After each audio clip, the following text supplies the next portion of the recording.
My children came waving, final papers, and a traveling notary. I lifted my old fountain pen, switched the packet, and made them notarize their own disinheritance.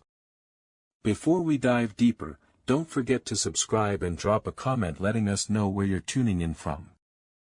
I am 74 years old, with sawdust in my knuckles and a steel pin in my right hip from a fall off a porch frame in 1987. My wife, Ruth, died in the spring of 2019, a soft rain year when the lilacs refused to stop. Since then I live alone in the house I built, a house that knows my steps and stops creaking for me the way a dog stops barking when it recognizes the shape of its master. I taught shop for 3 decades at the high school and repaired boats on the lake in summers because I never could learn to sit still. I have 3 children, each with a surname that matches mine and a temperament that does not. Mark, the firstborn, always sure he should be captain; Lila, clever as a fox and twice as light-fingered with the truth; and Jacob, the peacemaker whose peace costs everyone else their voice. When Ruth went, the house quieted in a new way. The ticking of the wall clock began to sound like a foot on the stairs. I held her hand through the last night, and I remember her saying, "You have already done enough, Freddie. Please stop building the world. Let it stand without you." The hospice nurse cried. I did not. I had a project. I had to get her to the morning. In the morning she was gone, and my project was to learn how to be a room with no other heartbeat in it. People bring casseroles. Children bring plans. They drove up together the first time, late summer, the lake brown and low, the yard dry as a memory. They had a folder with a glossy stripe I recognized from a print shop downtown. Mark spoke like he had drawn commanders on a chalkboard and the board still remembered the chalk. "Dad, we know you hate this stuff," he said, holding the folder out like a gift. "That is why we helped. Purely practical. You will feel better. Less burden." Lila nodded in time with each sentence. Jacob stood back by the doorway, hands in his pockets, looking at the floorboards he had helped me playing when he was 12. "We are just standardizing, that is all," Lila said. "An emergency signature card for the bank. They said it is wise to have one adult child on the account in case of, the unexpected. For groceries, household, that kind of thing." They were very nice. I made coffee, because coffee ends many arguments before they begin. They arranged themselves around the kitchen table, the one Ruth and I made in '75 from a single slab of maple that did not care what meals would happen on it. I opened their folder. The paper was heavy, 24-pound with faint cotton fibers I could feel with the pads of my fingers.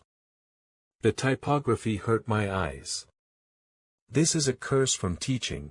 A long life of grading papers makes you allergic to sloppy fonts." The first page said durable power of attorney. The second said the same thing but with different margins. The signature block at the bottom was staffed with a notary stamp that lacked an expiration date and carried a state seal that had no motto. I held the page up to the window and squinted for a watermark. There was one, an expensive brand, which meant nothing good. People who save money on paper tend to be honest. People who spend money on paper tend to ask for it back with interest. "Emergency signature card," I said. I let the word sit there with the coffee steam. "That is sort of the colloquial name," Lila said. "The bank calls it a durable account access authorization." "Same thing. Do you know what durable means in this context?" I asked, my teacher voice sneaking out. "It means it keeps working even if I am not. It is completely standard, Dad. Our neighbor Sandra has one for her mother." Mark talked to their banker. Jacob, to his credit, cleared his throat like a man who had just found a nail in a slice of pie. "Maybe we should go to the bank together," he said. They will explain it. We can do it there, rather than with our own copy. No pressure. Yes, I said. We will do it at the bank. If it is standard, it should be simple to do in the proper place. I put the paper back in their folder, aligning the edges with care. Mark did not like that.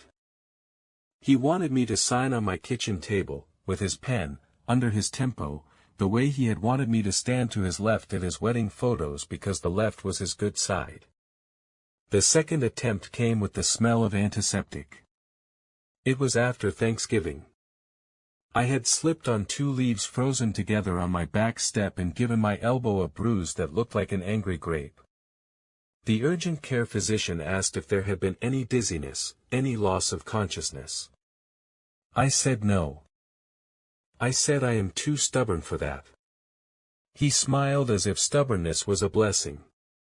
They taped my elbow, and I drove myself home, one hand on the wheel, the heater doing its tired best. They were waiting in the driveway, the 3 of them, as if they had read a schedule they would not show me. Lila walked up with a handbag that was too expensive for a person without a job and hugged me in a way that allowed her to look at my pupils. Just checking, she said, cheerful. We printed something for your safety, since you fell. A medical directive update. We need to get this done. We should have done it months ago. They followed me inside like a weather system. I made tea this time, the chamomile Ruth had kept for when sleep would not come. I opened their second folder. It used the same paper as the first attempt but a different font with the same lack of respect for kerning. The first page said Advanced Medical Directive and Consent to Guardianship. Even the heading was off, it's an Advanced Directive, not Advanced, and that told me plenty. The second page, which should have attached the names of agents, had a blank where the agent names would go and a tiny ghost of a different name half erased, as if someone had tried to rub out Sandra with the wrong kind of eraser. Under the signature block a line said witness, and a space said notary county of, and there was a comma and then nothing. I could hear Ruth in my head as clear as the first day she laughed at my first dovetail joint. Check the edges. Check the corners. Check what they did not think you would check. I checked page numbers. On page 2 the number said page 3 of 9. The numbering was wrong. Their haste had a rhythm. Where did you get this one? I asked. My tone light. The old man who wants a law handrail. Online, said Lila. From a premium form site. It is perfectly legal. That is why it is premium. You are appointing yourselves my medical agents, I said, as if reading from a manual. And giving yourselves the right to place me in a facility if you determine that would be appropriate. She crossed her legs and smiled. To keep you safe, Dad. You hate hospitals. You always have. We want to help keep you out of them. The urgent care said you could have a second fall. We are concerned. We will do this at my doctor's office, I said. If it is standard, my doctor will have the correct form. They did not like that either. They like the world to happen when they say, I am not a lawyer. I am one of the men who built the new docks after the floods of '93. But I have spent a life reading instructions and translating them into reality, which is what carpenters and teachers do. That night I got into my truck and drove to the county law library. It is a room with windows that do not open and a varnish smell that never quite leaves. There are computers with access to texts I do not need and shelves with books that still keep their promises. A young librarian with hair like 2 different storms smiled at me and did not ask me if I was in the wrong place. I told her I wanted to read about trusts and powers, and she pulled a stack without looking like she was a magician performing an old trick for a favorite friend. I read. I took notes the old way, with a pencil and a margin for arrows. I learned words I had heard before and never needed: restatement, pour over, no contest, per stirpes. I learned that what names a person as your agent can be turned with a sentence into what names a person you do not know. I learned where the strength is, not in what the words say, but in who holds the words when a clerk needs a title for a file. I went home and lay down in the bed where Ruth slept, and the moon put a piece of its face on my wall. I could feel my pulse in my elbow. I could feel my children in my house, in the grooves on the stair rail, the marks from Jacob's pirate's sword when he was 9, the stain on the hallway carpet from the night Mark stepped in with lake water up to his waist and did not take his boots off because the fish in his net were shaking, and he was laughing. There is a new cruelty in middle age. Children begin to look at their parents as problems to solve. There is a mercy, too. A child who seems unmoved is sometimes just afraid to move at all. I needed to know which kind mine were. The only way I could know was to let them do what they thought they could do and see how far they would go. So I decided to build a better document. When I retired from teaching, the school gave me a fountain pen.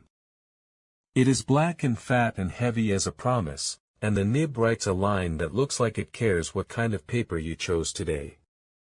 I took it out of its box. I set it on the table. I pulled down the printer I used to make shipping labels for my little boat repair side jobs. I bought paper, the good kind, with a watermark you can only see if you ask the sun to help. I printed ordinary things on that paper for a week to get used to it being in the house: a grocery list, a letter to my cousin in Maine, a recipe for a pie I knew I would never make.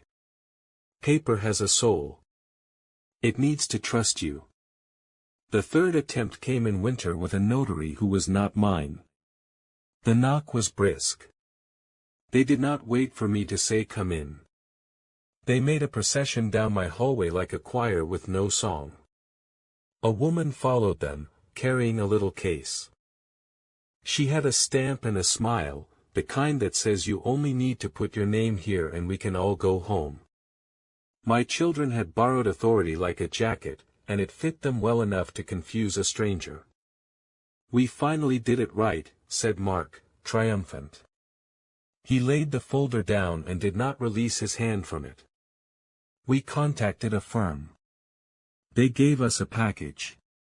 A trust amendment and a quitclaim deed to realign title. Their words, not mine. "We brought the notary so you are not inconvenienced."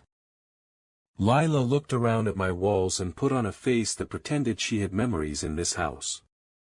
Jacob watched me with that small crease between his eyebrows that he had from birth. He had always been the child who memorized my expressions like crib notes. I opened the folder. The paper was again expensive. The cover sheet carried the name Harrington and Betts in a serif font that took itself too seriously. There was a phone number with a broken rhythm and an electronic address that didn't match the spelling of the firm.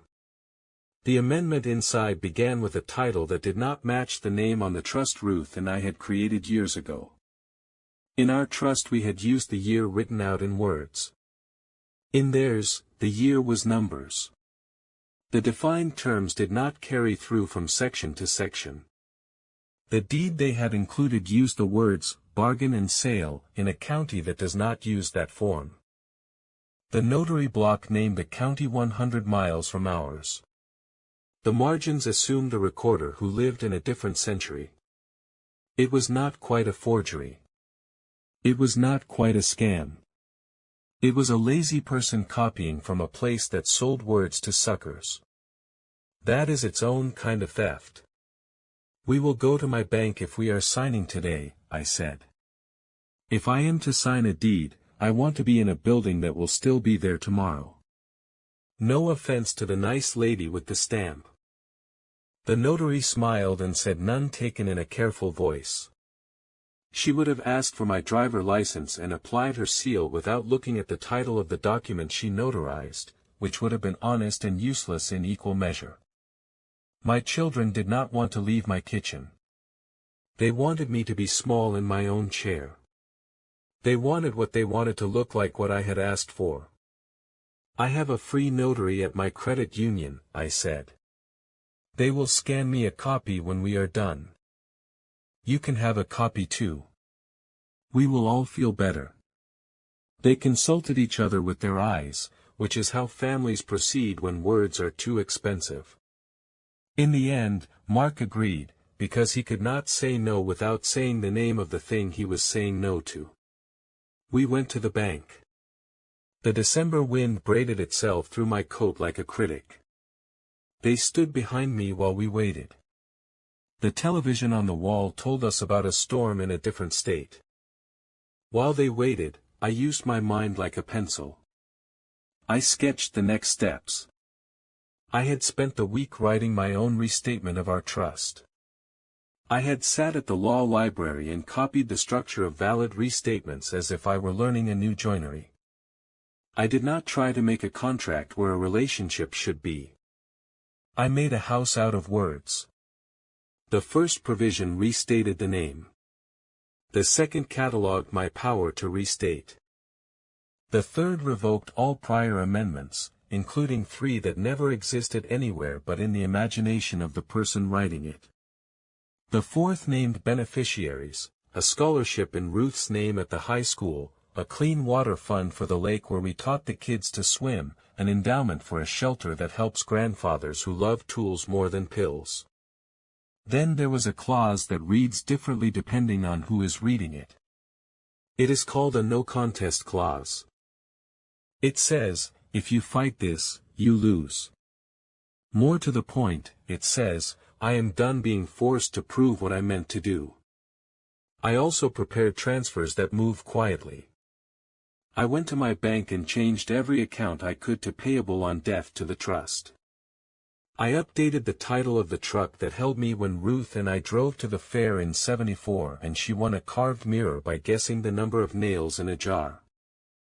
I prepared a deed that shifted my house into the trust again, a deed with the right words for our county, a deed that looks boring and therefore true.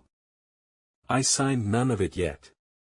I put all of it in a folder with green tabs. I also made something that is not standard and had no necessity except my own sense of humor. It was called a statement of voluntary disinheritance. It said I was doing this with clear mind and no coercion. It said I took no pleasure in it. It said the thing that had the most truth of all, that the easiest way to lose an inheritance is to try to pull it toward you before it is yours. I signed this, too, and I made 2 copies. One for the file. One for the moment my children would need to read words more than they needed to hear them. And yes, I made a second set of documents that look exactly like the ones they brought, same cover sheet, same font, but when you turn the first page, what follows is mine. I made their signature pages identical to the one in my restatement. I printed my restatement on the exact same paper as their amendment, down to a blemish in the watermark I had learned to love, a tiny crescent that looks like a fingernail clipping in bright light. Mark handed me the packet to carry, your name, your folder, he said, so I kept it in my lap on the ride. I slipped my pages into their folder all in one motion in the car while they were arguing about whether to park in short term or on the street. The teller in the credit union is a woman who calls me Mr. Frederick even though I have asked her to call me Fred. Her name is Jo. She has braided hair and an unarguable ring. She smiled at me as if we were old conspirators. The notary is back in an office you reach by going past a machine that counts coins and prints a receipt that lies.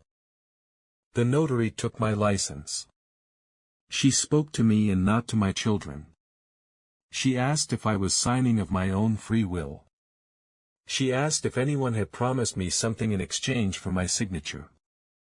She looked at me like a person looks at a fence before they lean on it. Then she stamped. I signed their signature flags. The credit union notary's seal thumped like a heartbeat at the corner of each page. I lifted my heavy pen and made a steady name. There was no tremor. My wife taught me to hold my hand still.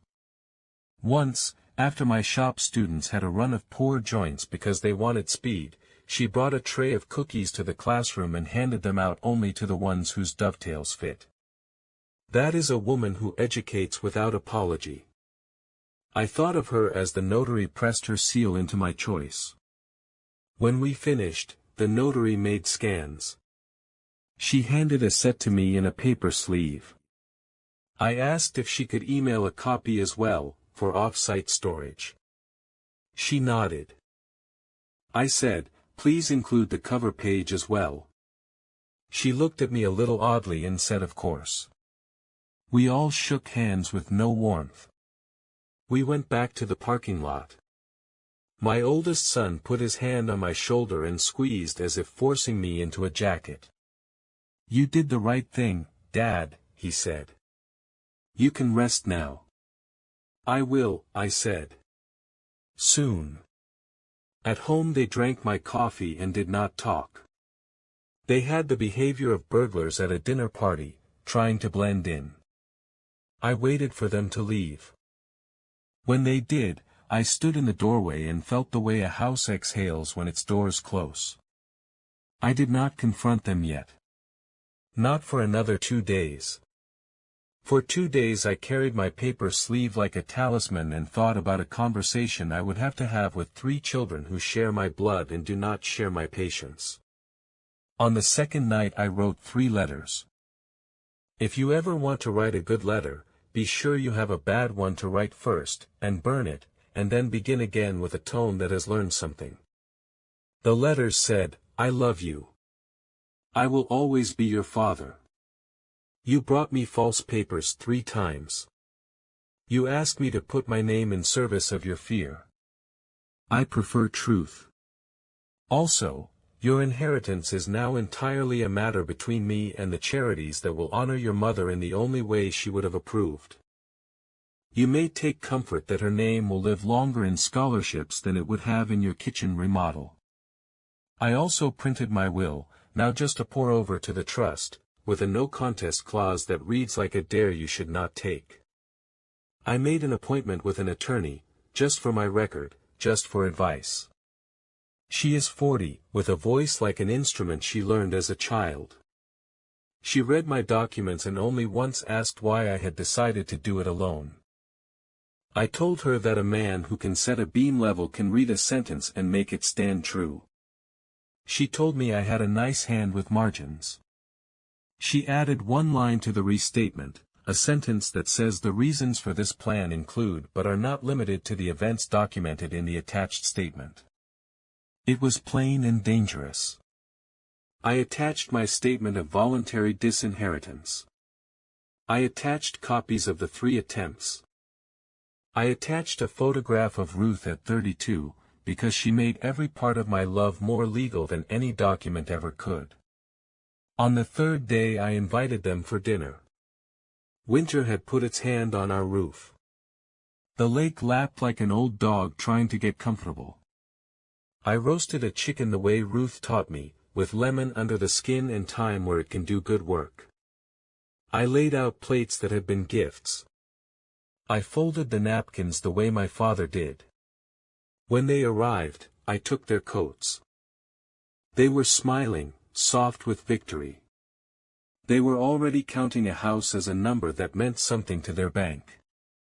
Halfway through, I said, before we have pie, a small piece of business.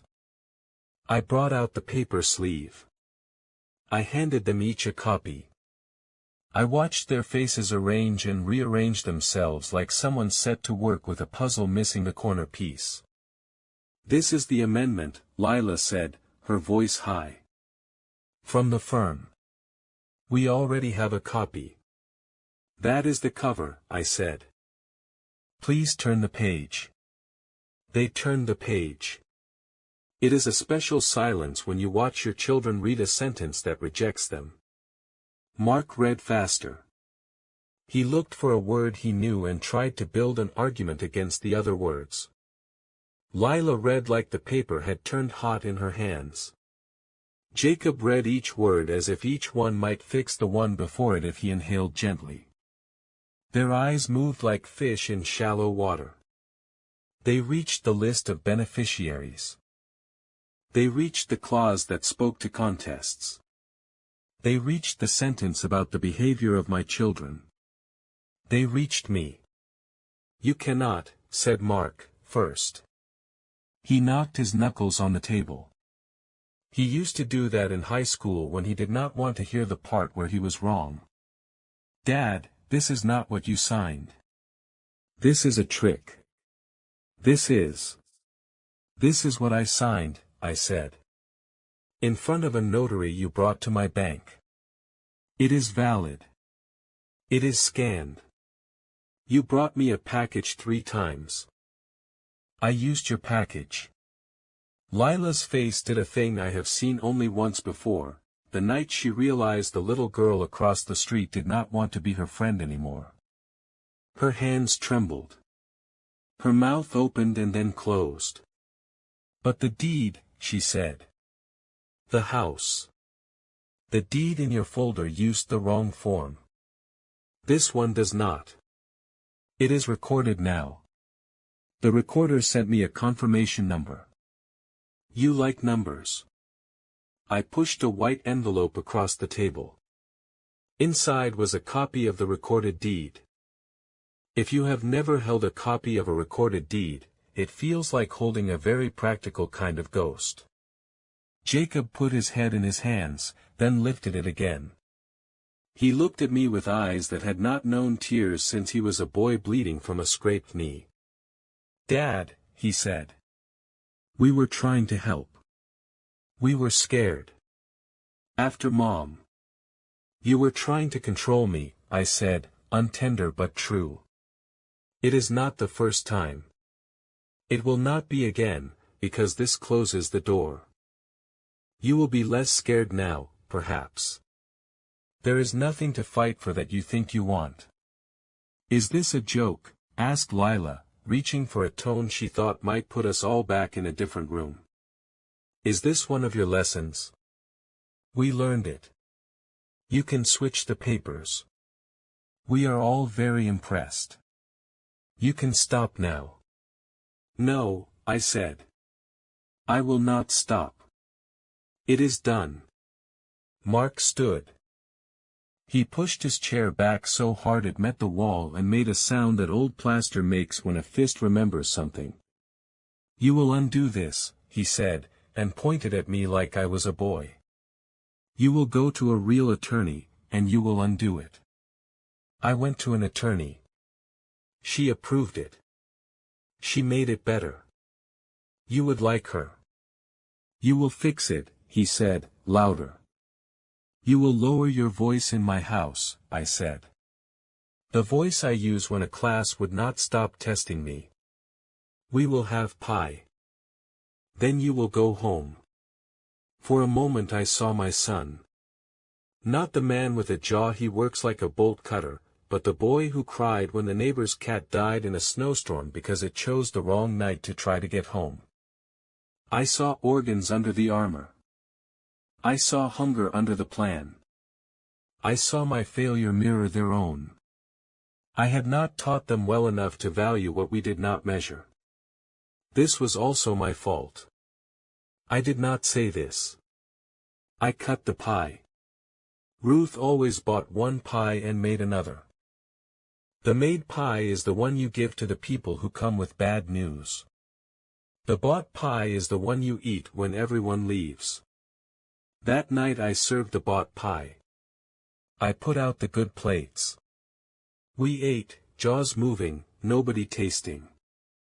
When they were done they stood like an army tired of its own marching. They left without hugging me. The door closed. It was the first time my house was truly mine since Ruth's last breath. I cried then, in my kitchen, quiet, my shoulders stopping, because a man can saw through a beam and not see it was holding up his own roof until it creaks. The next day they began to call. Mark's first call was 4 words. "You will regret this." He hung up. That was all right. It is not an argument. It is a prayer he does not know he is making in the wrong direction. Lila left a long message that began as a plea and became a threat and ended as an apology. Jacob came over. He sat on the back steps, and we passed a can of paint between us like it was something to do with our hands. He said, "We were wrong." I said, "Yes." He said, "It still hurts." I said, "Yes." We sat there until the light changed. There are things I did not tell them. I did not tell them I had recorded the meeting where they asked me to sign papers that were not true. In our state, if one person in a conversation knows the recorder is running, it is allowed. I positioned my phone on the mantle. I got the words I needed. I did not tell them I had written a note to a friend, a contractor and a deacon, who now knows where my documents live and can testify to what I mean. I did not tell them about the buy-sell agreement I arranged with my old fishing buddy for the motorboat they all love but never maintain, in case they tried to take it. I did not tell them about the notebook of things that will be hard for whoever cleans up after me and how I labeled it with a red sticker so it will be found quickly. I did not tell them because some truths do not heal until after you have left to another room where nobody follows. What came, after the calls, was a kind of normal. Not a daily normal, but the kind that sets in when a family has stopped making siege and has to live with their castle. The holidays passed. I received cards with only signatures. I sent cards with a photograph of Ruth in a garden. I got a letter from my granddaughter, young Rebecca, who is the only one of the next generation who still comes by to sit with me on the porch. Her letter did not mention money. It told me thanks for the screwdriver that anchors its tip. It told me she fixed her own bookcase. Here is what happens when you remove money from a room. People stand differently. At church, a man who sneered at my coat patted my shoulder and did not bring up the fundraiser for the new parking spaces. At the village store, the clerk with the ring did not change her voice when I asked for change. At the high school, they asked me to come in and speak to the woodshop class again, and I did, and the boys looked at me like life was a thing you could learn how to handle with your hands. There was one more step left for me, not for them. In March, the lake thawed in a single day, a trick it learned from a magician who had gone to war and come back with only half his heart and not the loud half. I took Ruth's ash box down from the shelf and carried it to the water. I thought of scattering her years ago and could not. I thought of it again and could. I let the powder go and watched it turn the black of the melt into clouds that hunched and unfurled sickle shapes like a geese line broken and reformed. I said her name. I said it again. If you say the name of a person you have lost in a place they loved, you are walking them home. In April, a letter came from a law office with the tone of a person who knows what news they bring. It said, "Your children have consulted us regarding potential remedies." It said, "Please be advised." It said, "Meet with us to discuss." I put the letter on the table. I put my hand on it like I do when wood bows. I went to see them. The attorney who met me was a woman with a tired tie and a face that had been trained not to show surprise for money. She said, "Sir, your plan is thorough. It will be difficult for them." I said, "Good." It was difficult for me. She said, "You have left them nothing." I said, "I have left their mother's name in the world where it can do good." She nodded and closed the folder and wished me well. She will make nothing from my case. An honest person is the ruin of a certain kind of business. 2 weeks later, Mark came to my door with his anger folded into thirds. He had his hand out with nothing inside it. He stood there longer than a man can stand on a porch and keep his pride. He said, "I am sorry." He said, "I was wrong about the lake house," and the rest. He said, I do not know how to be your son when you are not my father the way you used to be. I said, you can start by bringing the boards for the rotten step. He blinked. He came around the back with the boards. We pulled the old step, brittle as old bread, and we measured and cut. He split one of the boards with a screw he forced. He swore. He looked at me as if I would scold him with a teacher's sigh.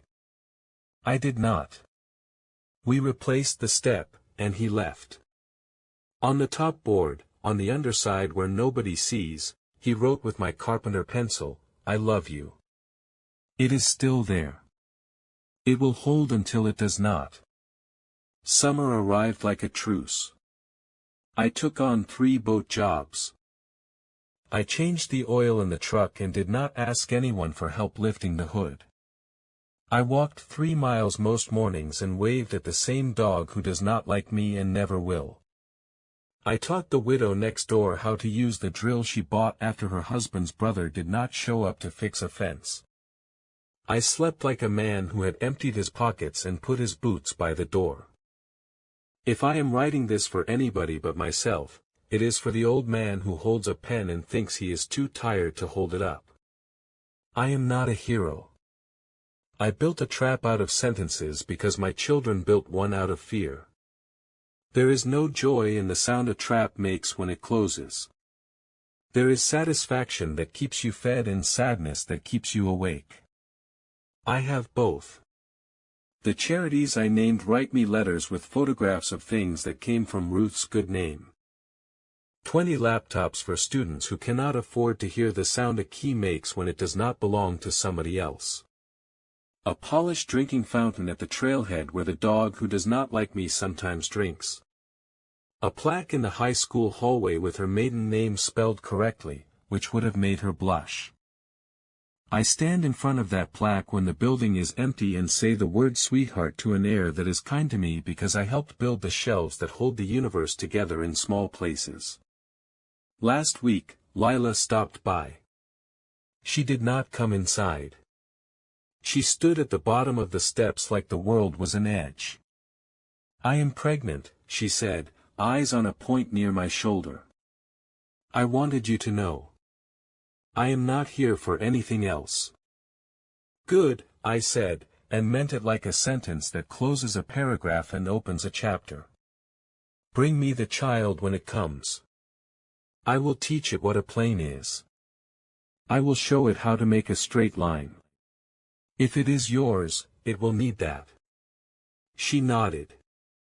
She had not cried yet. She looked like a woman trying to escape a coat she bought in another season. We were bad, she said. You were frightened, I said, and then, because the truth is not a luxury, you were also unkind. Those are different things. You do not have to be both. She looked up at me then, and the child in her face ran ahead of the woman. Will you change the documents back, she asked, the same way a child asks if the rain will stop in time for the fair. No, I said. It is finished.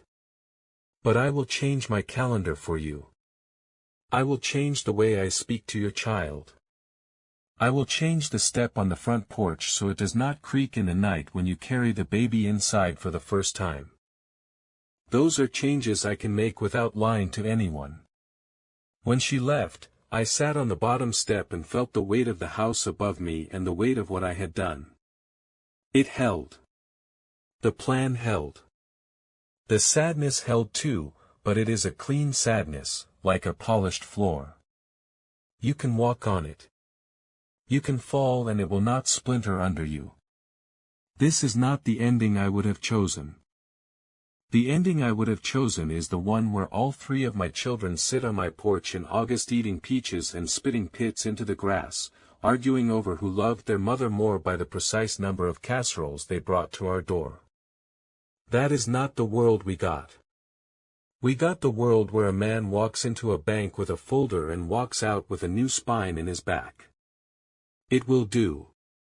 It holds. It will bear the load.